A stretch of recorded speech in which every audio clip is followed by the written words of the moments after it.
ladies and gentlemen, may we please invite on stage Mr. Devang Shah, the Director of Management Consulting, KPMG, who will share with us insights on building a growth strategy for family-run independent jewelers.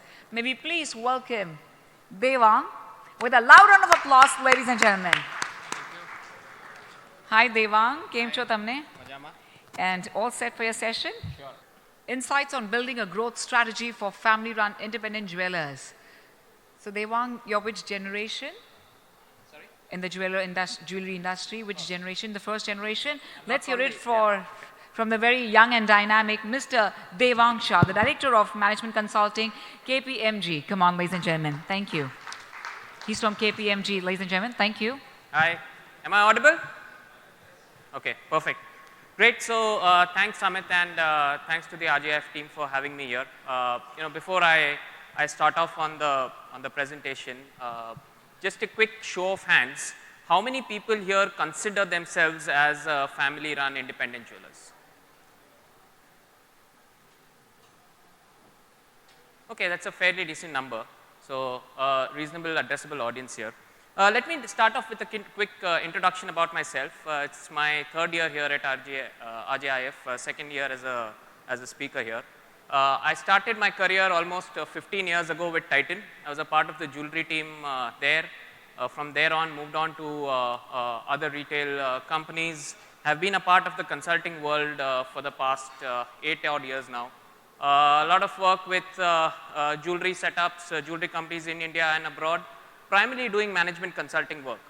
A little bit about KPMG as well. KPMG is one of the largest professional services company in the world, present in almost 120 odd countries worldwide, $30 billion in sales, tax, advisory, audit, but I'm specifically a part of the team that does management consulting, right?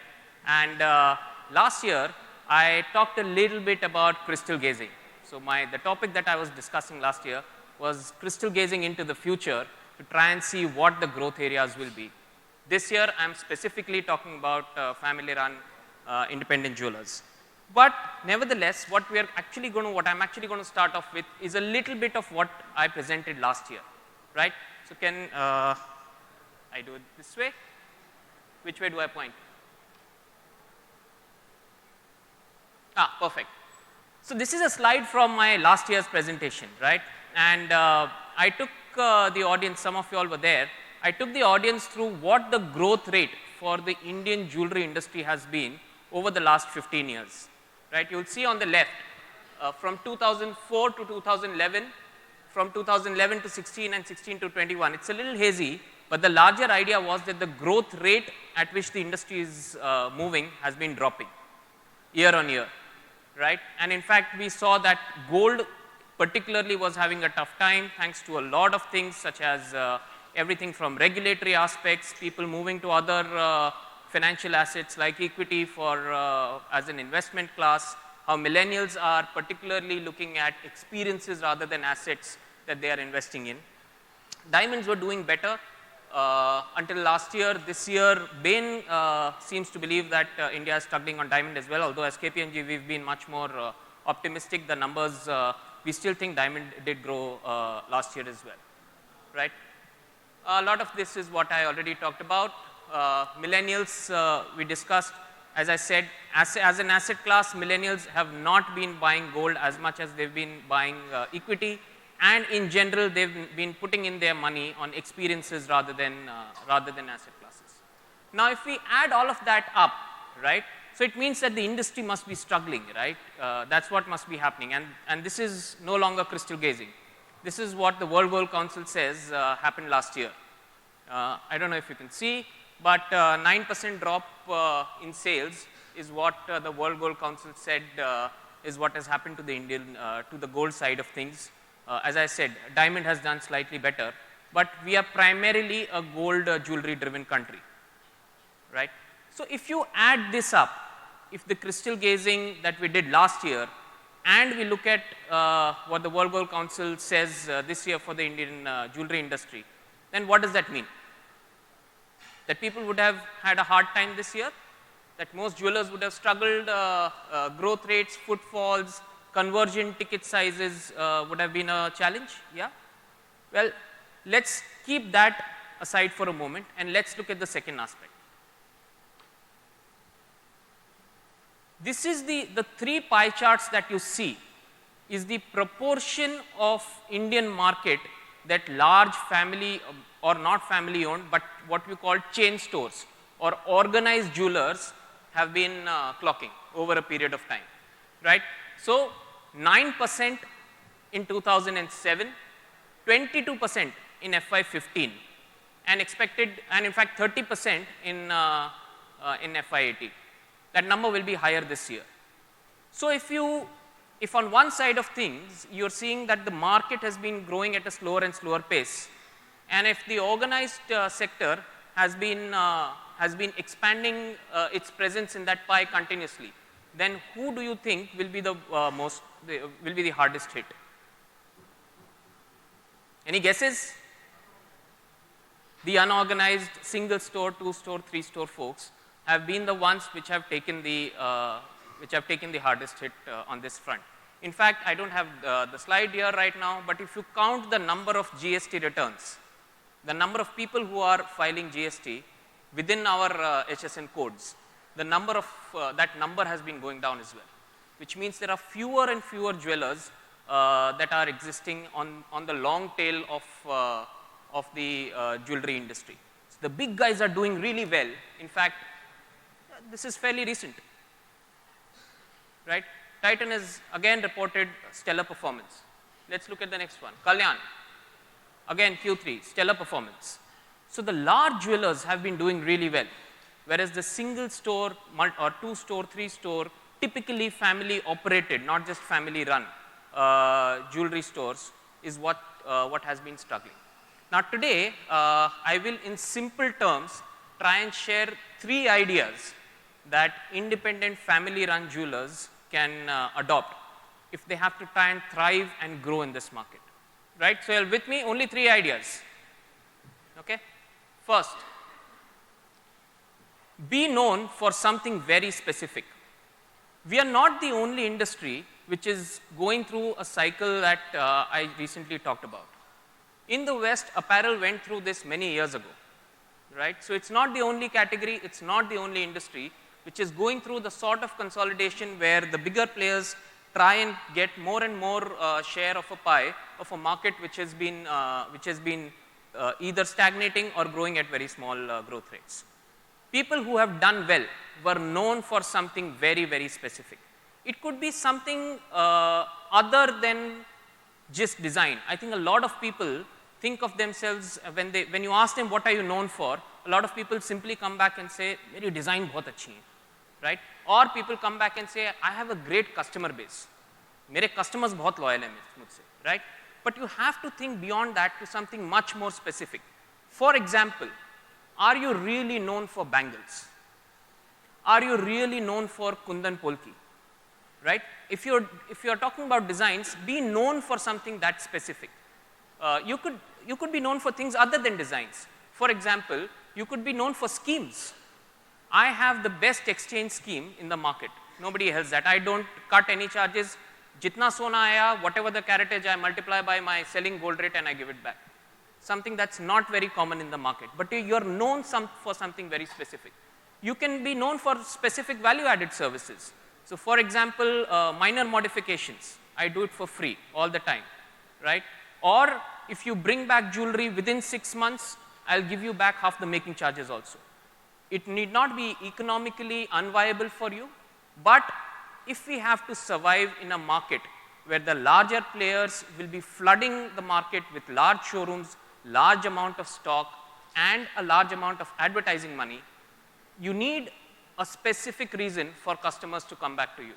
If we try and play, if a small independent family run store tries to take on the large jeweler on areas which are the large jeweler's strength, then you are fighting a battle where the other guy will outspend you and you will never be able to crack your consumers. Right with me? So, this is the first point. Be known for something very specific. Take your time, identify what that will be. Be known for something that is not easily replicable by the larger folks, and I'll come to that point when I make the second point. The second point is hyperlocal marketing. If you try and understand what the large chain stores, how they thrive, how they do well, they primarily work on 4 aspects. 1, they have great talent. 2, they have processes that are set in place which allows them to expand and yet have operating control. 3, they have technology on their side, and technology need not mean fancy ERP every time around, although that is important, but high quality point of sales, great CRM, great ERP tools that they will from time to time invest in, so on and so forth. But if you are looking at hyperlocal marketing, what it allows you to do is to build one-to-one connect with people within your catchment. You have something that the large chain stores will not have, which is to build one-to-one connect, because you're an entrepreneur, the other guy's store is being run by a manager. Right? So what does it mean? Identify specific touch points. What is hyperlocal marketing? Basically, high intensity marketing within your catchment, very specific to your identified 1,000, 1,500, maybe 5,000 odd families that you've identified. They keep coming to you from time to time, and you are going to focus on those people and market to them. There are a lot of tools available today that allow you to do this fairly easily. It's not very difficult. Within social media itself, you can actually upload phone numbers of these 1,500, 2,000, 5,000 people, right? And make sure that at every point in their journey, they're spending 4 hours, 5 hours today on their cell phones, on their screens, and they're continuously being fed content by you, which builds confidence. It will cost nothing. 5,000, a list of 5,000 people on Facebook will cost you probably 100 rupees a day of advertising money. That's it. You just have to make sure you identify, and your hyperlocal marketing has great content to give them. Build local partnerships. If you are somebody, say for example, who's known for weddings, right? So build partnerships with, say, the person who's giving great bridal wear. Build partnerships with the local wedding halls. If you are known for, let's say something else, if you are known for being a great brand where you can get great Calcutta filigree products, right?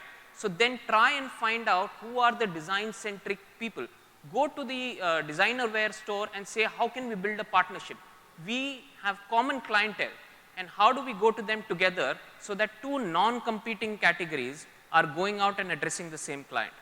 You will get the advantage of his or her customer base. The cost of outreach per acquisition will be much lower. But build partnerships locally so that it's something that is very difficult for a jeweler who's operating at a very large scale. You as an entrepreneur will be able to outsmart that particular store who's sitting there with 5 times the stock that you're sitting at. And the third, of course, is identifying touch points. One of the beauties of being an entrepreneur is that you can have a one-to-one with the customers. I think Amit, when he was talking about the money, made that point beautifully, that there are times there are sales where somebody with the surname the money needs to come in and have a conversation to close the deal. Those principles are not just true for luxury, they are true for everybody. Every customer wants to feel special, right? And the advantage of being there is that throughout the journey of the customer, from the time she identifies that she wants to buy something, all the way till post-purchase, you can add personal touch wherein the customer feels that the owner called me, right? So personal involvement and specific TG touch points can be looked at. Finally, the third point that I wanted to make was around hyper personalization. What does this mean? Treat each customer as a segment of one. In classic marketing, we were all taught customer segmentation, right? It's the first chapter you learn when you learn marketing, segmentation, targeting, positioning, Philip Kotler 101. Treat each customer as a segment of one. Now, immediately one of the things that comes to your mind is, how is it possible? I have a very large customer base, maybe I have 3, 4 stores. How can I treat each customer, identify that customer separately, and make a proposition which is very specific to that individual? But it's actually not very difficult. Amit also talked about Salesforce. you have, Salesforce is an expensive platform for a lot of smaller jewelers, but you have off-the-shelf CRM platforms that are very, very useful in helping you identify a customer all the way for years and years. For one of the luxury jewelers that we tried to do this exercise, in the CRM platform for the last 5-6 years, they even knew who she came with and what kind of influence that individual had, whether he or she, the companion that came along with that particular customer, was a positive influence, was a negative influence, when was she in a bad mood, what kind of designs does the companion like, and what kind of design did the correspondent like.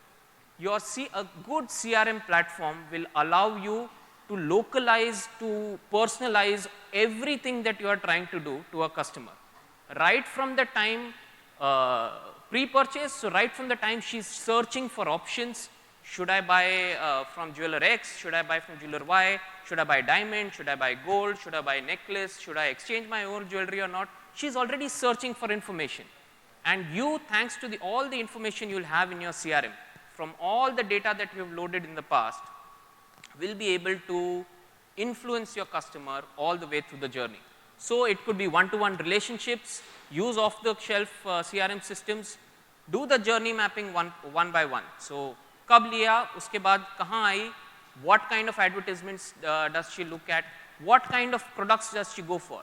Do you know today, if other than you personally, of course, but does your organization, does your system know today, if a particular customer likes floral designs versus does she like designs which are inspired from architecture? Does she like meenakari a little bit more, or maybe does she like stamp jewelry a little bit more? Do each one of your staff members know it by heart? Of course they cannot. You'll have a very large customer base. Some of the customers comes once in 3 years, once in 4 years. But a good quality CRM system will mean that all of that data is there with you.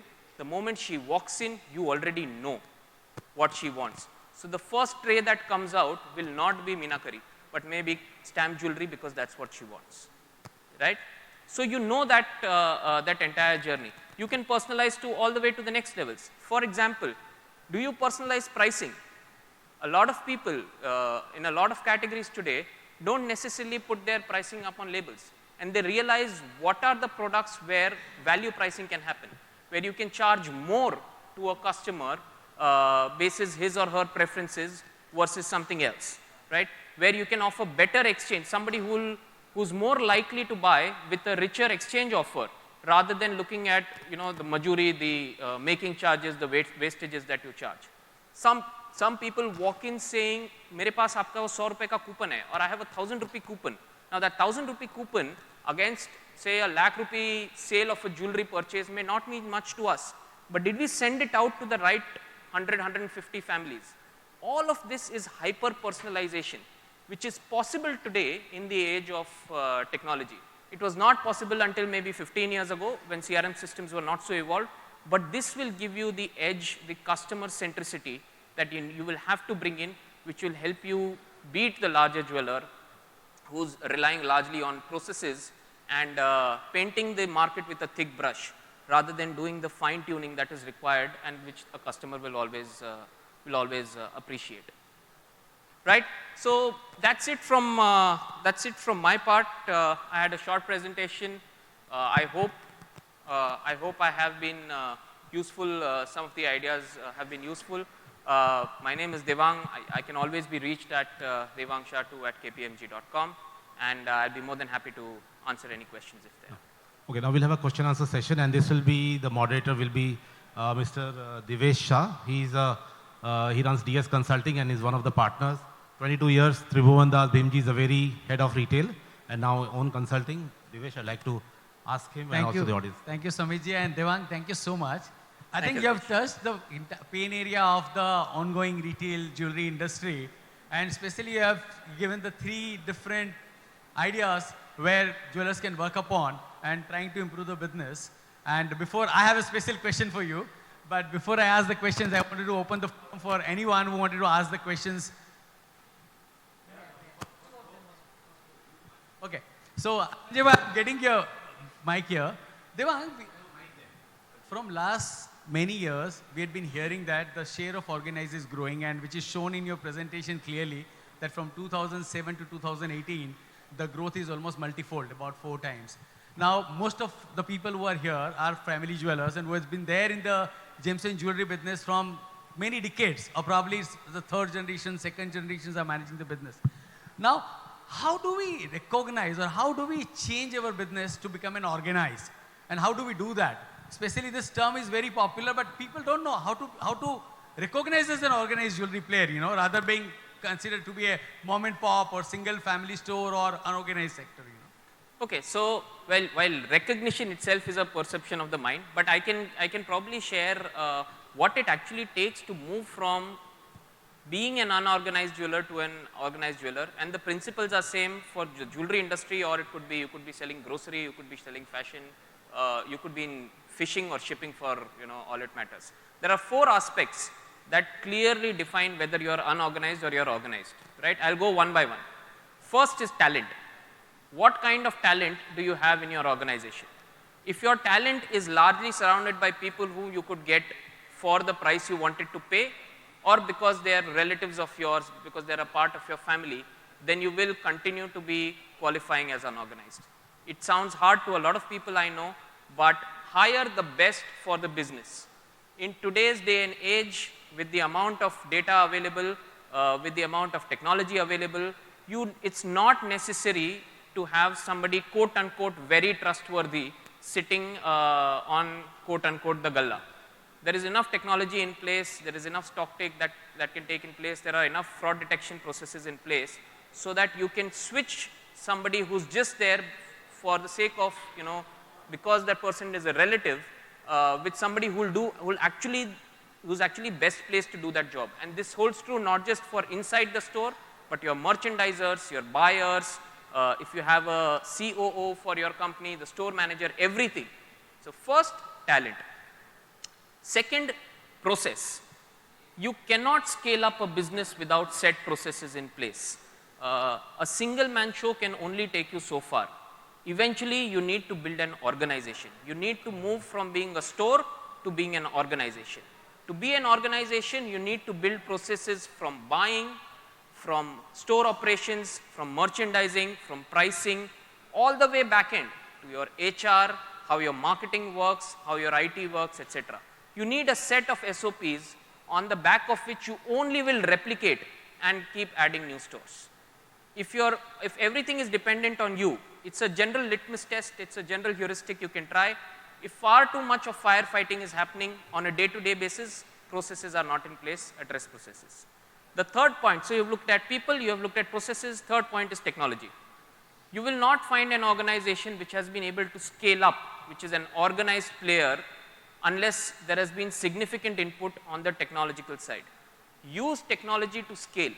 Don't bring in, I mean, there's typically a tendency where you try and build dependency on yourself. You try and think that, yaar ye mere bagair nahi hoga. Yeah, I will have to address this, he will not be able to manage it. If you're telling that to yourself far too often, you've not got technology in place, you've not got process in place, or you've not got the right talent in place. 3 things. The fourth thing that is usually required is capital. You will have to pump in reasonable amount of money, although there are innovative ways now where we discussed for exports, but even for domestic markets, you can manage your inventory much better. I mean, the best jewelers in this room, some of them are in this room, are still doing 6 to 7 turns a year for gold jewelry. And I'm not talking about coins, I'm not talking about bullion, I'm actually talking about jewelry. So you can manage your inventory better, but otherwise the fourth leg on scaling up, and I won't call it getting organized, but at least scaling up is capital. So people, process, technology, capital. You have those 4 things, then you can expand rapidly. Yep. Thank you so much. Yeah, good evening. Hi. Hi. I'm Sanjay Kalsi from Delhi. So my question is, Sorry, I can't hear you. I'm Sanjay Kalsi from Delhi. My question is that you were talking about CRM software. You first gave an example of Salesforce. So what are the other options you're talking about? Well, standalone CRM solutions. Well, there are many. I mean, you can try Zoho, you can try Lead Squared. I'm sure, I mean, if you Google CRM India, local India, the first 10 pages will be people who are fairly reasonable names. I know Zoho and Lead Squared because as KPMG we work with them. extensively. They are mid-market somewhere, but not as expensive as SAP or Salesforce maybe, but there are many. I mean, I've given you 2 names, you can Google, there are many of them. Thanks. Yeah. Second. All right. Anybody else? Devang, one more question I have. Yeah. Anyone else? No? Devang, you had spoken about, especially Tanishq, revenue is growing in Q3, Kalyan Jewellers, and especially organized players, market share is growing. Especially family jewelers, when we speak to them, most of them when we are discussing outside, इतने सालों तक हमारा customer जो चाहता था हमारे showroom में मिल जाता था. Suddenly, what is big change you are seeing from a consumer side, where they are seeing that the walk-in is decreasing, the consumer's conversion rate is decreasing, average sales value is decreasing. So there are many changes which they are seeing, even though the walk-ins are there, the business is going down. Well, there are multitude of factors, and in fact last year I touched upon a lot of them, starting with the fact that particularly gold as a category is challenged. I think if we look at the data and keep data over our sentiment, we'll realize that the challenges are structural in nature. There has been an onslaught from other categories. Investment as an investment class, it's been under pressure. Competition is high, and when I say competition, I mean for the category, the competition is high.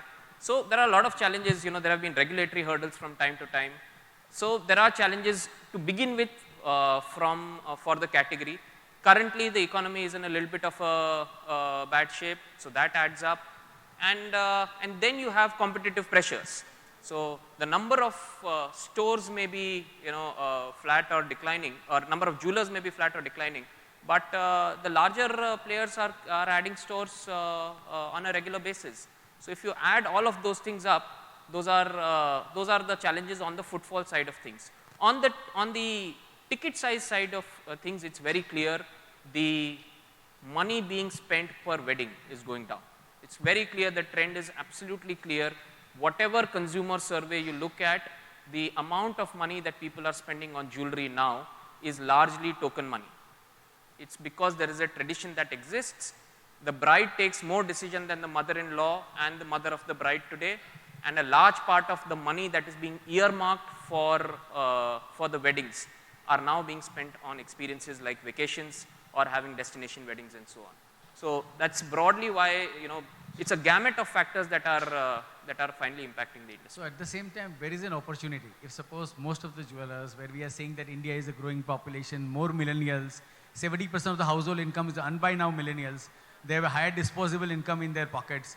So where is an opportunity for the jewelers? So the opportunity is very much there. The opportunity is the fact that how many, whichever analyst you want to believe, lakhs of crores worth of market is still very, very fragmented. So if you look at some of the top jewelers, and they particularly, if you hear commentary from Titan, they keep talking about market share.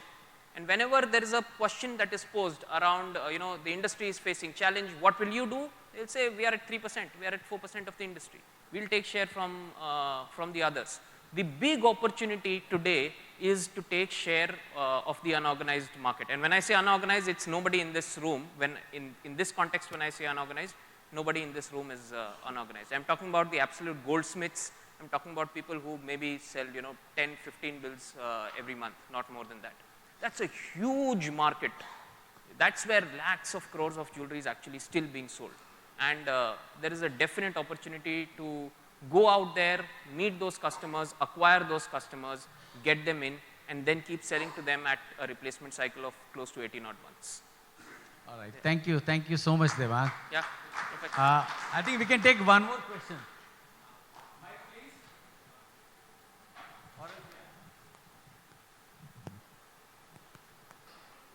Thank you. Thanks, Devang, for the talk. I am Akshay. I'm from Abhushan Jewellers in Agra.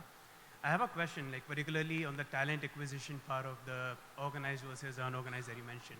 So one particular challenge that we face, especially in smaller cities compared to multi-chain stores, is talent acquisition and competing with the employee benefits that the bigger chains can offer. Can you give some tips or some advice as to how we can manage that talent better, given the competing benefits that they get in bigger organizations? Well, firstly, there is an old saying that if you throw peanuts, you get monkeys, right? So if we've been looking at talent as a cost head and not necessarily an asset inside your store, then unless that perspective changes, you will always face a challenge, right? So first thing, look at talent as a differentiator to your competitor rather than looking at that as a cost head. And when I say that, I am not just referring to the store manager, I am referring to the entire staff. People who are managing, your store manager, the floor manager, as well as the counter sales specialist. Second, in terms of benefits, I don't really see what we can't match. Most of the entrepreneurial jewelers can actually match benefits. You know, the bigger guys have overheads. You don't. If you look at Titan and if you look at the employee cost as a percentage of sale, I'm sure your numbers are actually lower. It's not as high. They have overheads, they have benefits that they give where the cost is higher. So it shouldn't be difficult to actually match those benefits, statutory or non-statutory. Otherwise, there are micro insurance players who will do a group insurance for 10 people if you require. So offer them those benefits. The first time somebody gets a insurance benefit, the attrition rate will go down for the next 2 years. You'll see that. But invest in talent and then that's where the benefits will come from. Hi Devang, Rajiv here. Hi, sorry, I can't see you. Yeah. Just want to check on what you said earlier with the same pie, and the pie, the share of the organized so-called players have increased from 9 to 30%. Yes. You've not told me how the share of the overall jewelry business increasing with the organized players coming in. So is that not happening, or is it just eating up the existing share of business? Well, if you see the chart, I don't think is it possible to get that chart up? The overall industry is stagnating. It's flat to slightly, it's growing by small numbers, right? But the percentage of organized players, the percentage of business that is going to the organized players has been growing very, very rapidly. That's what is happening in the industry. Yeah, but with all the talent, investment, and all the organized approach that they're doing, it's not helping the industry on the whole. Yeah, so as I said, the industry is looking at a challenge which is much broader in nature, which is much more structural in nature. Individual brands investing in their own marketing, their own promotions. The extent of rub off on the category is not necessarily happening. Maybe if they didn't, the category would have degrown. Who knows? Maybe there is an effect because the larger players are investing in marketing, and maybe because in absence of that, the category would have degrown. Possible. All right, Devang, thank you so much. Devang will be here around, so if anyone wanted to ask a question, he can take it offline. Yeah, Devang, thank you so much. Thank you so much for a nice, insightful session. Thank you. Thank you very much, and I request you to kindly be here with us, Devang. Please be there on the stage. Thank you. Well, may we please kindly invite Mr. Christian Soni from Manik Chand & Sons to kindly be here with us to honor Mr. Devang Shah from KPMG Managing Consultant. Well, ladies and gentlemen, let's hear a loud round of applause. The brilliant solutions to all the challenges faced by the jewelry sector. Thank you so much, Mr. Devang Shah, once again.